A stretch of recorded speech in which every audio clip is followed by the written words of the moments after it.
In terms of healthy living, well, some of the important things here are having activities that keep you occupied. I alluded earlier to how screen time is often preventing children doing a lot of activities that would maybe be good for them, and give them variety, new experiences, and so on. We also know how important exercise is, and giving people opportunities to be physically active is even more important today than it ever has been. Some work we've done globally for Special Olympics, looking at levels of obesity in their athletes, is just as high as for athletes, for other people with intellectual disability who are not in Special Olympics. So sport per se doesn't seem to protect people from becoming overweight, and levels of obesity among people with disabilities is higher than in the non-disabled population. So we're putting much more emphasis there on exercise. Of course, exercise can be much more enjoyable if you've got people to share it with you, some companions. Sometimes people talk about mentoring schemes, peer learning, or having coaches, individual coaches. And again, that can be really important in getting things starting, getting things moving.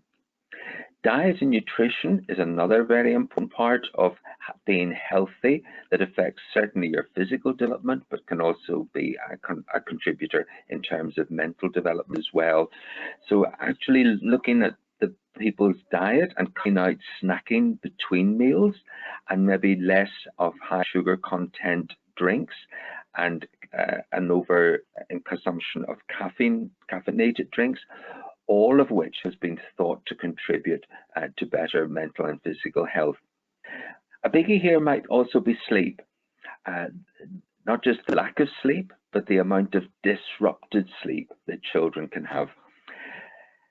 I should have said, of course, all of these apply as much to parents and their well-being as it does to children. And nowhere is that more true when it comes to sleep, because the child that is sleeping well is likely to have a parent who isn't sleeping well.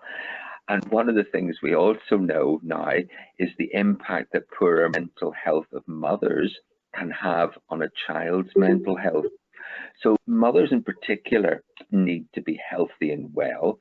And that means really looking at how you can make sure children have good sleep patterns and good sleep routines.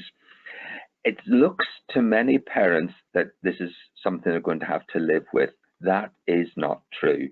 There is much that you can do to help children learn good sleep patterns, and the effects can often be found within a short period of time, a week to 4 weeks at times. You'll get lots of information on the internet and elsewhere about that, but it's persistence on your part that really pays the dividends. The whole purpose of that, though, is to prevent ill health from developing.